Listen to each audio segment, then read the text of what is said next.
Welcome back, everybody. We're here at Final Fantasy XIV once again. We last left off on a dungeon. It was actually a pretty nice little dungeon.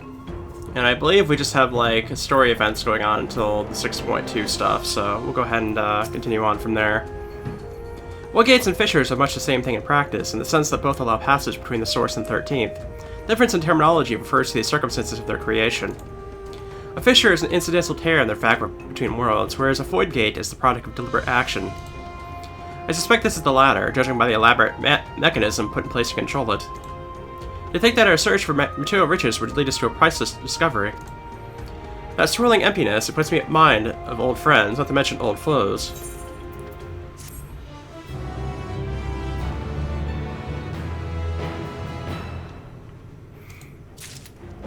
Alright.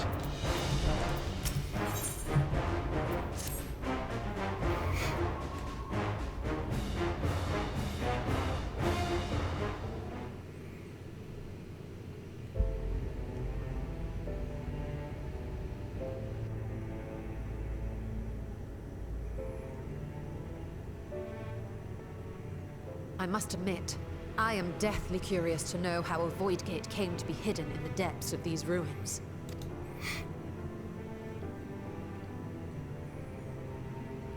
To tell that tale, we must first peer far to the south, and even further into memory.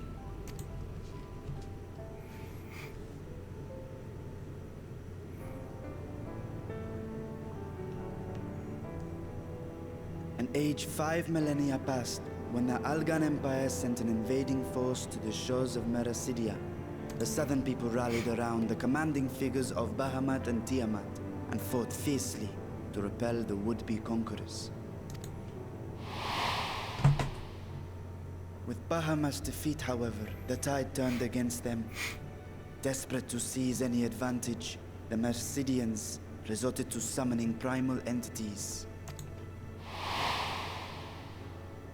In response, Emperor Zande forged a covenant with the Cloud of Darkness, sovereign among the all-devouring denizens of the Void. Thus bolstered by icons on one side and Void Scent on the other, the two armies clashed in a battle of unspeakable carnage. So much death, so much loss.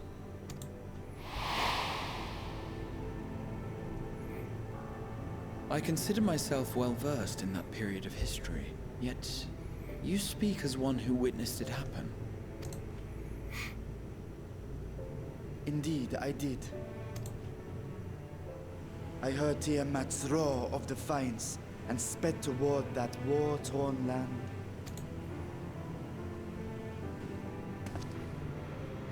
Along with my sibling, Ashdaya.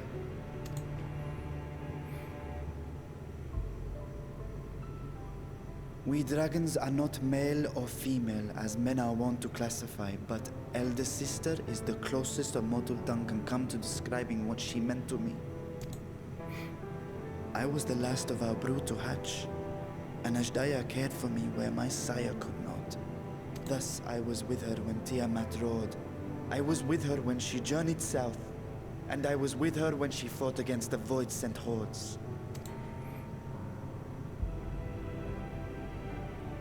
Yet no matter how many of their vile fiends we cast down, more rose from the abyss to take their place.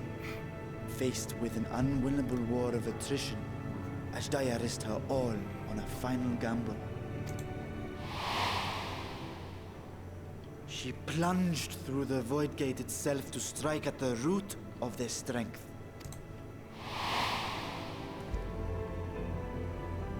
I tried to follow in her wake, determined to lend what aid I could. But even as I came upon Alak's glittering tower, I saw the rift close behind her. And Ashdaya has been lost to us ever since.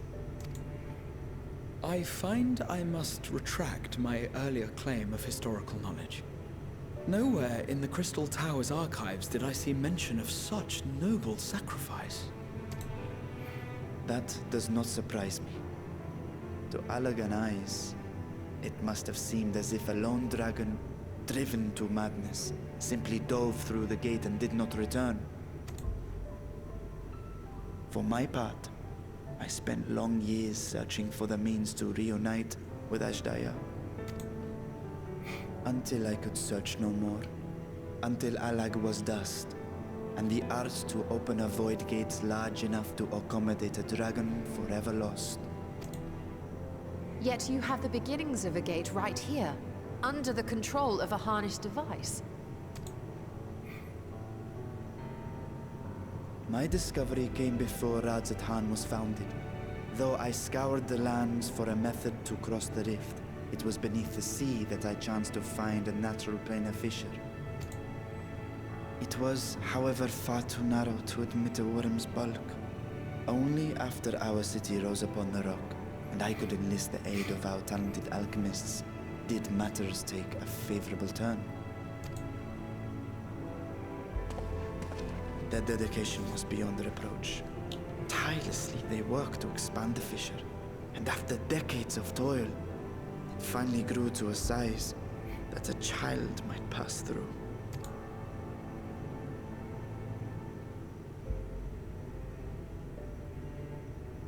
Not long ago, you told us that you called out to your kin, that Ashdaya's answer was silence. I suspect the conclusion to your tale is not a joyful one. With hope in my heart, I used a simulacrum to cross the threshold.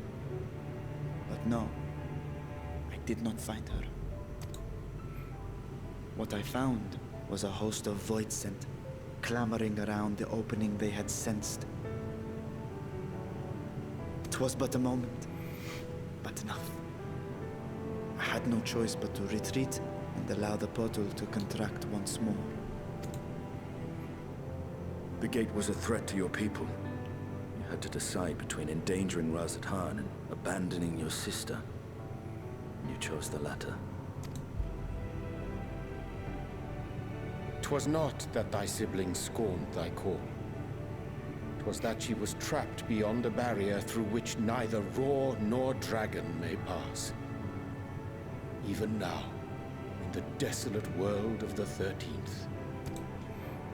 I can scarce imagine your pain, yet it was wise not to linger in that place. Too long a sojourn, and even a being of your power risks being warped into a creature of the void. You've seen this phenomenon before, when we stepped into the darkness.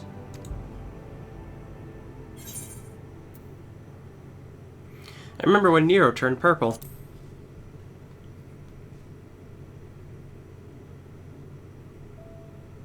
Turned purple? Well, yes.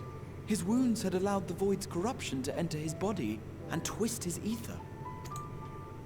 Had it been allowed to progress much longer, I presume he would have been fully transformed. Then there is little hope for Ashdaya. Ah, no. I hadn't meant to. I speak only of possibilities. The scales of the first brood are extraordinarily resistant to ethereal fluctuations. They are the protective talisman's core components after all, and even the corruption I described would struggle to overcome. Of course. With the warding scale in one's possession, one could conceivably survive a stay in the 13th without being warped by its energies.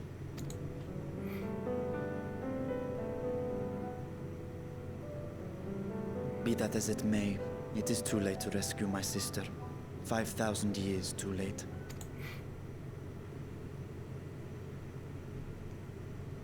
And now countless others look to me for guidance and protection.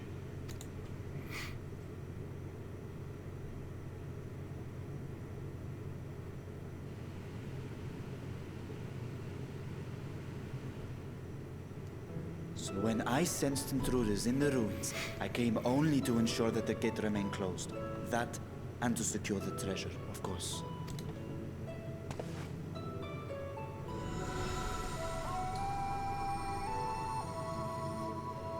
I wish only to forget the rest.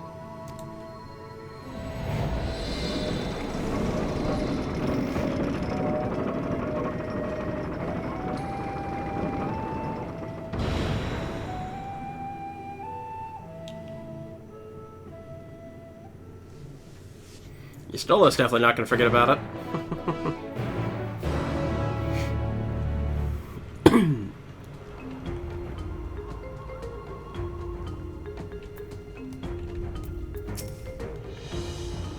So they managed not only to expand the fissure, but also manipulate one mighty gate. Astonishing. Is there any chance I could learn more of how this feat was accomplished? I'll tell you when I can. First, however, I must return to the High Crucible. I arranged to replace the guardian shoe so handily destroyed. It will not do to leave the gate undefended. Oh, my apologies. We're perhaps a bit jealous in our rush to discover the vault's secrets. If the constructs can be repaired, we'd be happy to offer our assistance. That will not be necessary. Much as I retain spare vessels for myself, we keep duplicate guardians on hand for such eventualities. In that case, we should return to Rods at hand. Alright. Just gonna go ahead and... Oh, I can't actually go up here. Okay, then. I was just gonna take a closer look at it.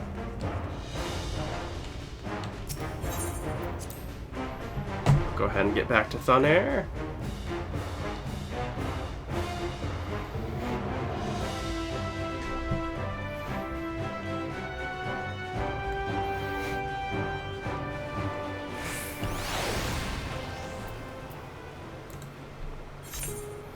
I'm assuming that's at, yeah, it's at Razahan, so... Actually, I have something I need to do there anyway, so... This works out fairly well. I have enough currency to get another piece of the armor I want to get, so I'm going to go ahead and get that. I'm going to get the leggings, and that way I've gotten the two most expensive pieces I need, at least.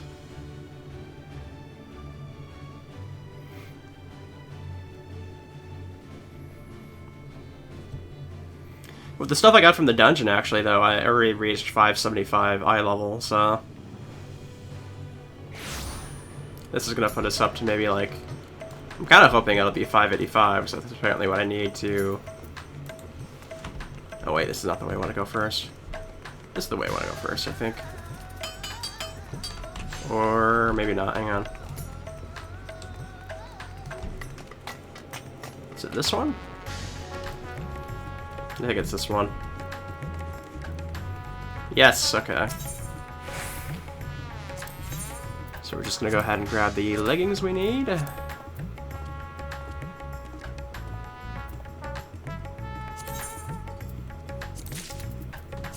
And there we go. So that's gonna give us a nice little boost, no doubt. Well, that brought us up to 580. That's not bad.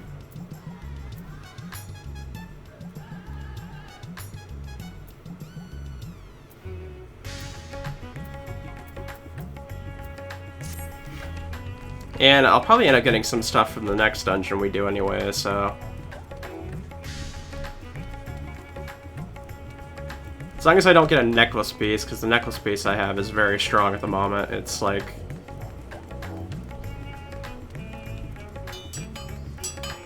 I think it's like 650, I think. So I definitely don't need anything for the necklace spot.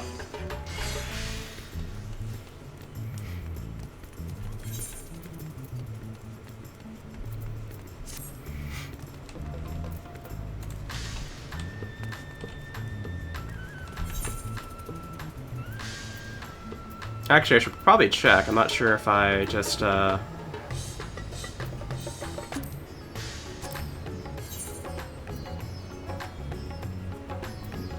Okay, no. It doesn't look like it had a piece for that particular spot.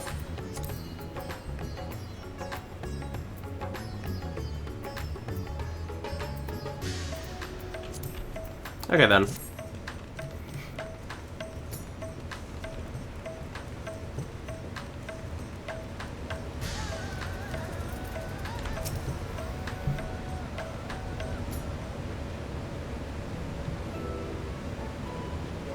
I promise we'll discuss the Void Gate further, but first I must attend to the matter of the vaults as sentinels.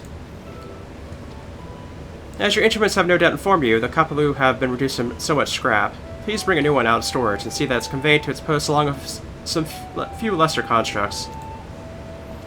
Was it tomb robbers, fiends born of the Tower of Zot, by the sisters, do not tell me it blasphemy, yet roams free.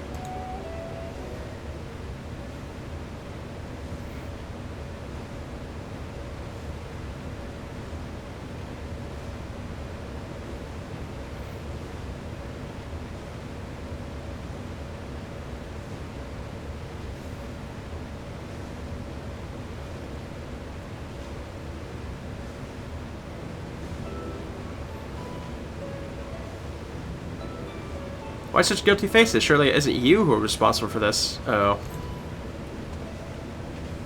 Well, the details aren't important. I shall see it done immediately.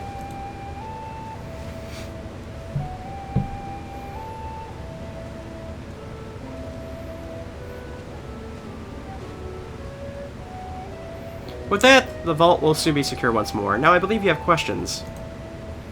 Quite a few, in fact, but I'd like to begin with the gate itself. Is it still functional, yes? Indeed, which is why I saw it sealed with the alchemically forged lock and warded it with my magics. Such power must not fall into the wrong hands. In truth, the primary reason for the vault's construction was to keep the gate hidden from the outside world. So much effort for such a little door. That little door he speaks of leads to an abyss teeming with unspeakable horrors. That said, in its current state, I would admit only the lowliest of void scent, and from that side, no man would be able to pass through. No man, I think, should Alphanu fit, give a firm enough push. Physical size is only one consideration. The true restriction hinges upon the ethereal density of the soul in transit. And yet you succeed in expanding this diminutive portal and sending your Sycophrum to the 13th. Thanks to my brilliant alchemists, I should have destroyed the anomaly when I found it, but instead I bade them devise a means to control it. After much experimentation, they accomplished the impossible. A method was conceived by which my magics could manipulate the fissure and transform it into a serviceable gate. But the process has long since been forgotten. Once I had given up searching for Azdala, there was no need to preserve such esoteric and dangerous knowledge. Thus has the game lain dormant for years uncounted. Our own passage to the 13th was made relatively simple thanks to the Crystal Tower. An ancient mechanism channeled the tower's vast stores of energy to open a void gate, one bound to a covenant made with the Cloud of Darkness.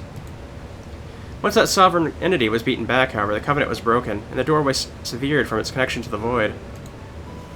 Theoretically, it should be possible to reconnect the gate by forging a new pact with another void scent, but such deals usually end in betrayal and death. In any case, we should attempt to gain an understanding of the Bounty Gate. Mayhap you could resume the search for your sister. As I've already explained, I put those futile hopes to rest centuries ago. My place and my duty is here now. As I want to ask, what prompted you to search for the vault in the first place? To see if the legends were true.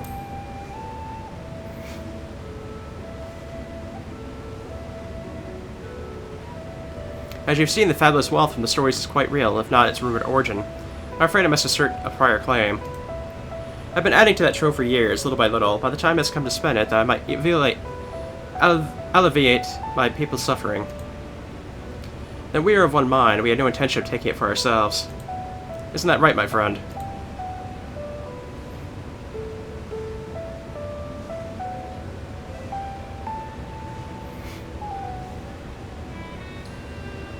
Your Excellency, would you object if I were to conduct a closer examination of the gate? I'll make no attempt to open it, of course. I owe you and yours a debt that can never be repaid. Whatever boon you ask of me, you shall have it.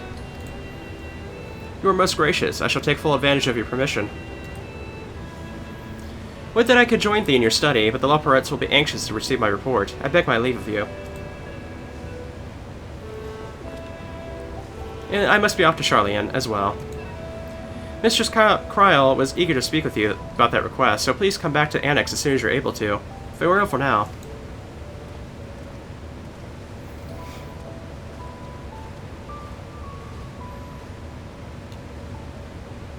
We can discuss my findings once I return. You'll not be rid of me so easily.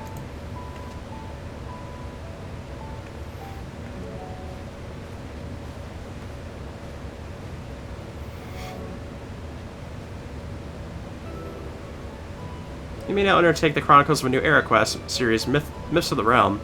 Speak with the fresh-faced student in the Bounty Annex to accept the first quest. Alright, so that must be what Kryl was wanting to ask about. The equal part in all this will be deciding how best to put these riches to use. Will you lend me your assistance in these deliberations? Of course. Thank you, Narn. Her and I are in this together. I will follow her example.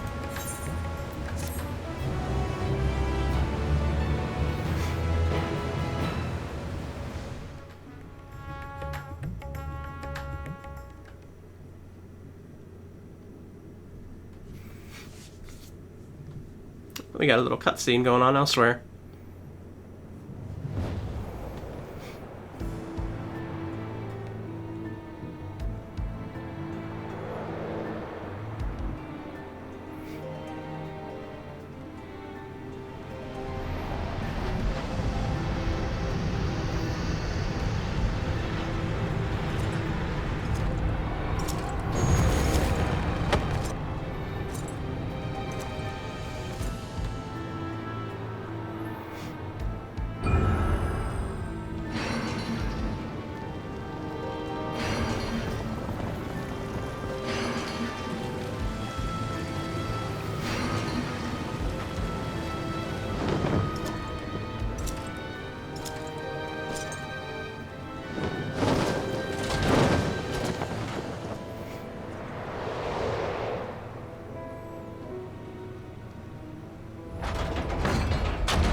I sensed the breaching of a gate, but it was not instigated from this side. It was thrown open from the other. I too felt it, a rare occurrence, yes, but such a tiny portal is beneath our notice. There are more pressing matters at hand. An opportunity is upon us, the coming of which we have waited for nigh 10,000 years. We dare not let it slip our grasp.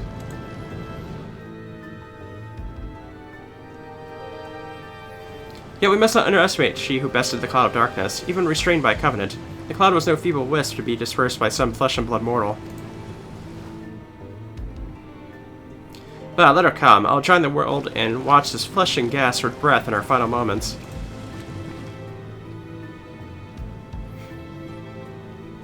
Your zeal is admirable, but forget not our cause. Think back on our struggles beneath the sun and sky. Remember why we seek not our will to fight.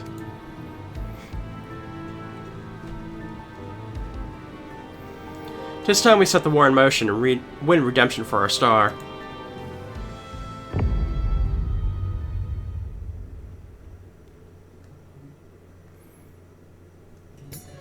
So something's definitely brewing in the 13th, it looks like.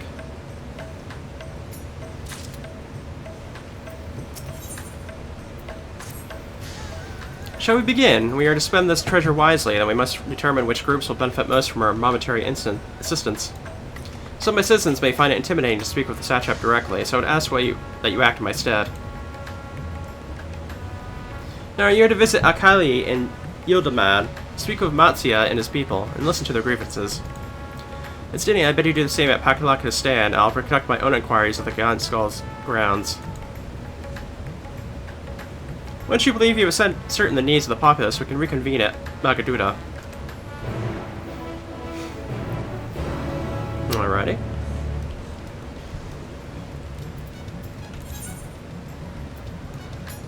We know already that we can just basically go pretty much anywhere and be able to get to Akaya.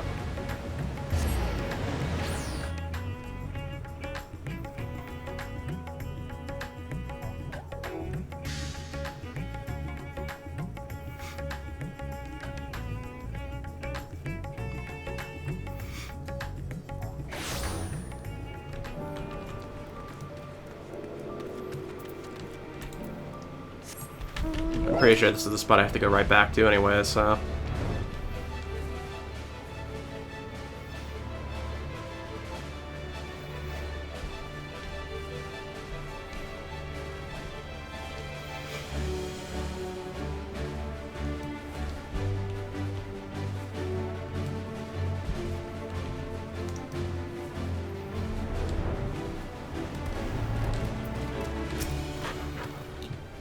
Oh darn, I was so glad to see you had returned unharmed. You're finished with the boat, then.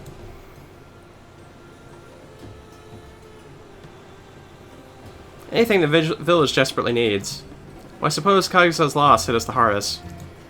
I've been trying to find buyers for my fish, but although I sell a few here and there, it's so much more difficult than it was before. Everyone's still struggling to rebuild their lives. For now, we're just banding together as best we can. And now we head back to where we just were.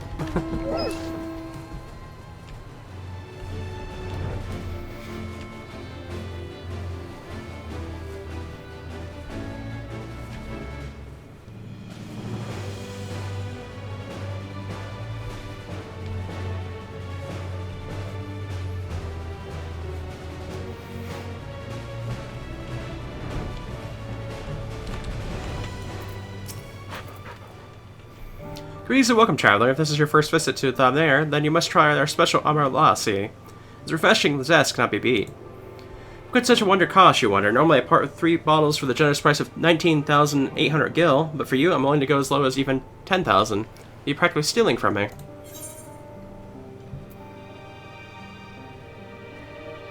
I am... okay, still not turning a profit these days.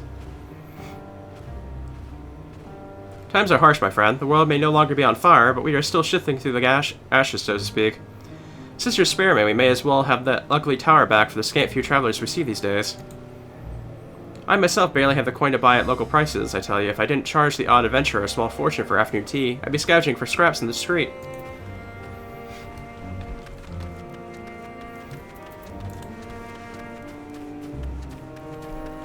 So it seems like they're just unable to really have a decent economy going on here.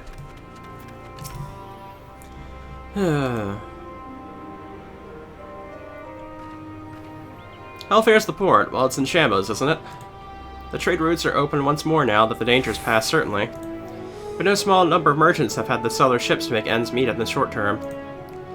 Add to that the sailors we lost in the final days, it's a little wonder how the flow of exports is no more than a pitiful trickle. If Kaziel and his consortium were still with us, I'm sure he'd have found a way to turn our fortunes around. Now that was a man who got things done. God's rest his soul. Alright, so we need to go talk to him. I don't know exactly where we need to go, though. That's the thing. Okay, we're going back to Razahan.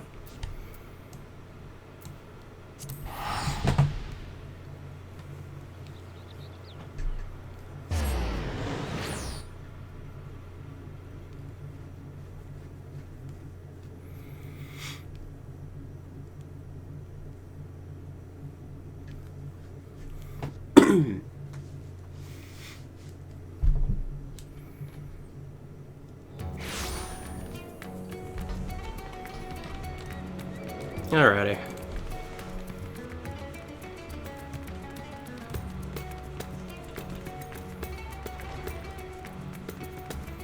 I have to really watch my map here because I don't know really the layout of this place at all.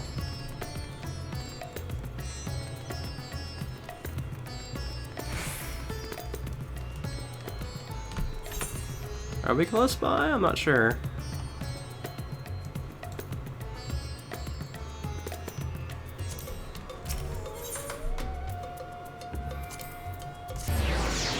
There's a quest not far away from here that I know I probably should do, actually.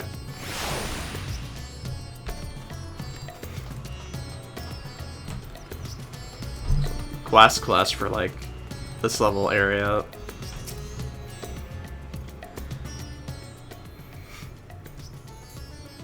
And my advisor's returned. I've just made it back myself.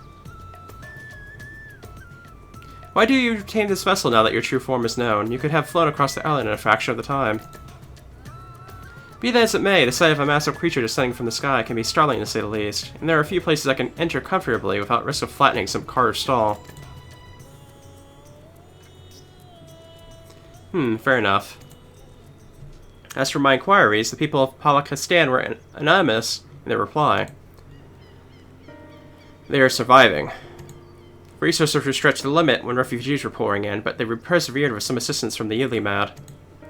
From what I understand, they have been an independent community, hunters and foragers and the like, and I was assured that the jungle provides for their needs, for the most part. Palakistan has weathered the disaster better than most, it seems. I myself heard good news and bad. The quarrymen were cautiously optimistic, having just sold a full wagon of guide skull to a foreign trader. But such visitors are few and far between compared to our best years. The weight of the stone leaving Thavner has been light indeed. Our nation is small and isolated, its prosperity dependent on the steady stream of exports.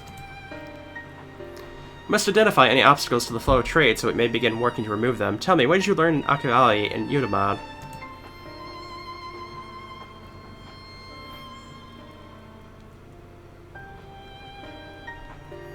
I see. Without a dedicated buyer, the average fisherman must struggle to offload his daily catch.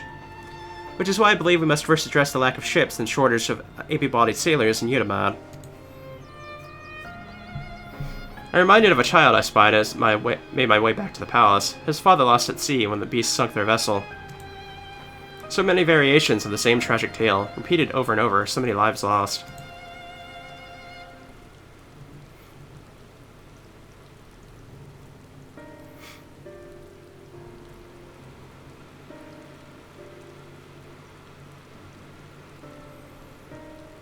Enough grief to try and drown in if we let ourselves be overcome. But we will not. Narn and Stydian, I was considered a perspective as you brought to me, and devised a plan to help my people confront this adversity. Come, I would like you to be in attendance when I announce the proposal to my assembled functionaries.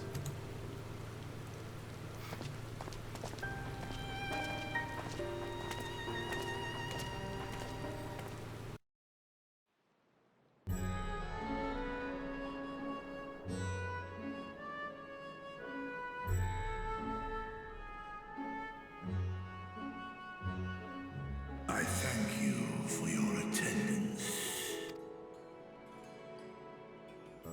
The riches the Radiant Host have retrieved were hoarded in Al-Zadar's name. A fortune I set aside for a future day of need. And lo, that day hath come. May it aid our wounded city in reclaiming its vibrancy and vigor. In better times, I would leave such a task to our capable Ahawan. God's rest his soul. Finding myself bereft of his counsel in the here and now, I will assume the responsibilities of mine office directly. Firstly, the treasure shall be sold for more convenient currency. Thence, invested into the trading port of Yedlamad. Our merchants must have their operations restored, their ships rebuilt. Commerce must flow once more.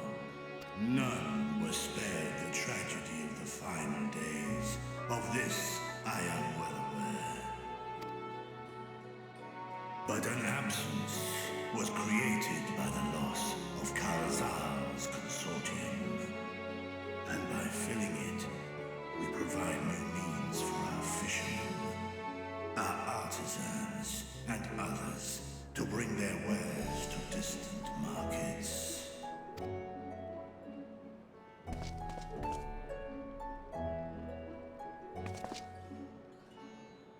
And what of the children who were left without family to care for them? That is a concern which weigheth heavily upon my mind. The simple gift of coin will soon be exhausted, leaving these young souls adrift on the fringes of our society. Nay, a proper solution is needed, one which doth guarantee their welfare for years to come. Thou hast surely seen how other nations rise to meet this challenge, adventurer. What dost thou deem the wisest course?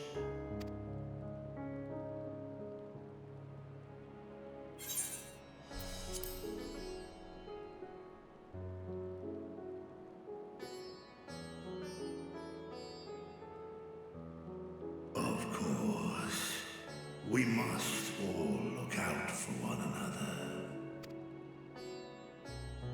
Let us put this idea into practice. A contract shall be written, requiring all who receive of Al-Zadar's treasure to commit a portion of their future earnings towards the running of an orphanage. Now, such an influential policy is deserving of a worthy name.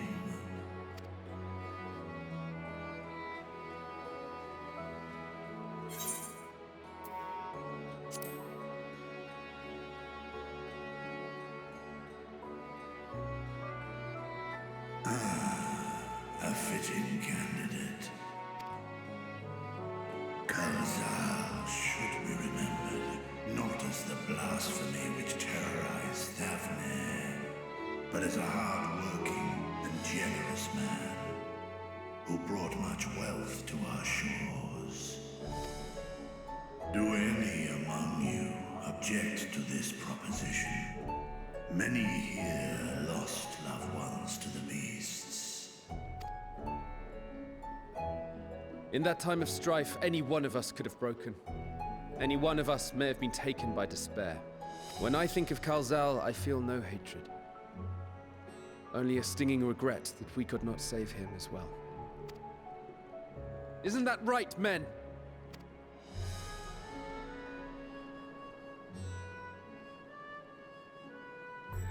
This bodes well for that boy. Narad, was it? Perhaps he can cut ties with that shady peddler.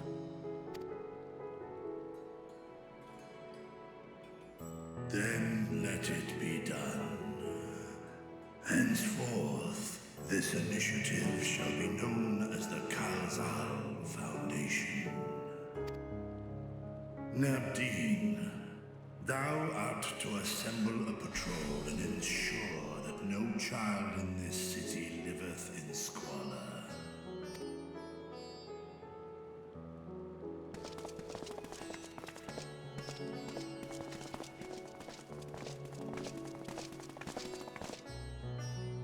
Clerks, see to the management of our funds and make haste.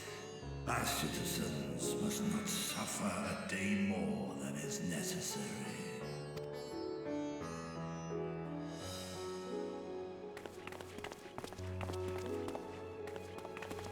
Dragon and man, side by side in pursuit of a brighter morrow. I'm reminded of Ishgar.